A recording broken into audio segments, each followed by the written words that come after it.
Thinking of or planning to make the move out here to Charleston, South Carolina? Well, this video is just for you. My name is Alysha, I'm a local realtor here, and I myself moved out here and wanted to share some surprising things that I did not think about until I moved here. Now, if you're like me, I love to plan, I love to do a lot of research. These are the areas that I didn't think about or research enough until I got here and experienced it myself. So I hope you find this helpful. The first one is the traffic. So this one is the one that surprised me the most. I have lived in some major metroplexes. I lived in Dallas for a long time. I actually moved here from San Francisco, California, and that place has traffic all day, every day. It's just kind of part of the norm. I never really thought about it, never really bothered me because you had to deal with it. And it was 24/7. Now, when I moved out here, I didn't think about it. I thought, oh, it's like 500,000 people out here. It's not gonna be bad at all. Well, I was wrong.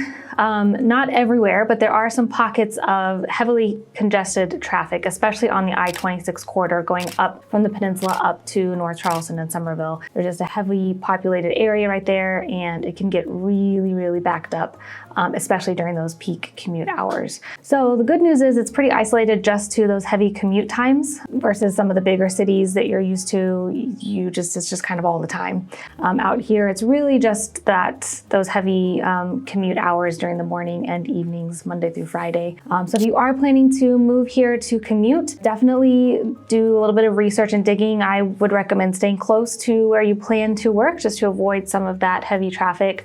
And as always, you can reach out to me. I'd be happy to point you in some great directions on where to go or where to live. So this next one I want to talk about is flooding. So this is the one that probably I worried about the most out of all of the things, because I knew Charleston was known to flood. It gets an average of 48 inches of rainfall a year, which is a lot. And that, coupled with the fact that we're surrounded by water and at or below sea level in most places, does tend to intensify the flooding. Most of the intense flooding though, if you ever watch videos or news reels, a lot of that is downtown historic Charleston. That's where kind of the worst of the flooding happens. So as long as you're avoiding that area during those heavy rainfalls, you should be okay. There's pockets of neighborhoods and streets around the city that do also tend to flood. You just kind of learn where to go to avoid it. And if you don't know, always ask. Southerners and locals, they love to help each other out. So they're happy to point you in a direction that will get you around the flood. The other option is just kind of waiting it out. I've noticed a lot that the water tends to recede pretty fast. So we get short bursts of rainfall in a very short period of time, and that's what causes the flooding. But once the rain clears up, the water recedes, usually 45 minutes or so, you're fine. So just order an extra cup of coffee, get a little bit of work done, just wait it out. You'll be fine. Now, I hope I didn't discourage you with the scary flooding and rainfall. Yes, we do get a lot of rain. We are a tropical environment, but we do get plenty of sunshine, which is one of the things I moved here for specifically, was the beaches. I am a coastal girl. I love the water. I love being close to any sort of water. And there's plenty of sunny beach days in your future when you move here to Charleston. So I think for beach-wise, me personally, I wanted to be close to the beach, right? Because I wanted my days off, my free time.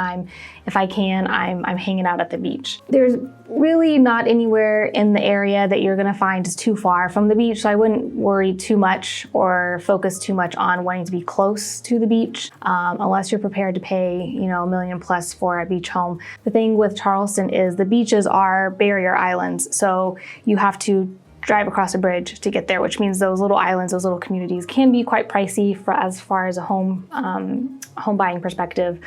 And unless you're on that island a couple blocks from the beach, everywhere else is really not that much farther from the beach. You can get to any local beach within probably 15, max 30 minutes if you're farther inland. The trick is, local tip, get there early, find a good parking spot, and just camp out. Have a blast. So the next topic is neighborhoods. So every big city has different neighborhoods, right? And every neighborhood has its own identity and its own kind of vibe and energy. And that takes time for you to decide which one's for you. Everyone's a little bit different on what they prefer.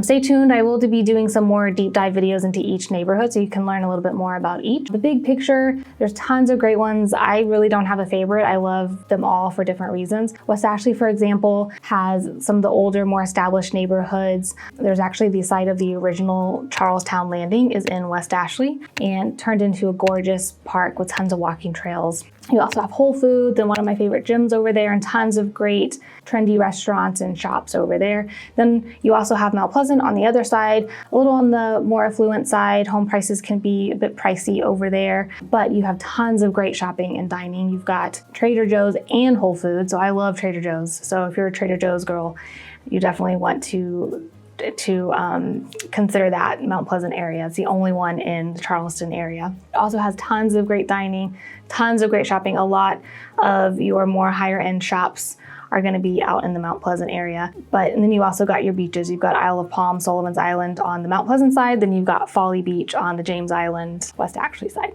So again, neighborhoods takes time and that I think you get a feel for when you move here. You kind of decide what's right for you, and based on your preferences, your style of living. The last thing I want to talk about is the weather. So I don't know where you're at, where you're planning to move to, but especially if you're moving from the northern states, it can be a bit of an eye-opener out here. I myself I've moved all over the country, but I came from San Francisco Bay Area, which is a very mild, moderate climate all the time. Been out here many times, and being from the South, I'm kind of used to the heat, but it can be a bit daunting at times. Charleston itself, I think, has gorgeous weather almost all the time. The spring is absolutely gorgeous here. You've got beautiful, mild days in the 70s, very low breeze, very low humidity, just absolutely gorgeous. Perfect time to check out the city.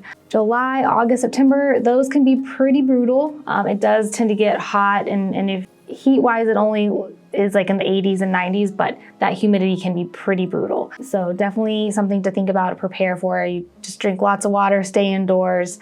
But the good news is it's only just a couple of months, and then it kind of recedes again. Fall again is beautiful here. Winter is pretty mild. We don't get a lot of bad ice storms, snowstorms, things like that, just little pockets of cold. But in my opinion, the weather is gorgeous. And while yes, it does rain a lot, there's plenty of days for sunshine. Even if there's rain in the forecast, it usually clears up by the afternoon or just a few hours, and then you have the rest of the day to enjoy the sun. So don't let that deter you. There's plenty of sunshine to be had here in Charleston. Hurricanes, yes, we do live with them. We are on the East Coast, so it is bound to happen. Thankfully, we've been spared from some pretty major ones, but everything, like everything, you just have to have a good hurricane preparedness and emergency plan, and locals are a great resource to help guide you on things to do, things to watch out for, things like that. Well, I hope you found this video insightful. Thanks for watching, and stay tuned for more.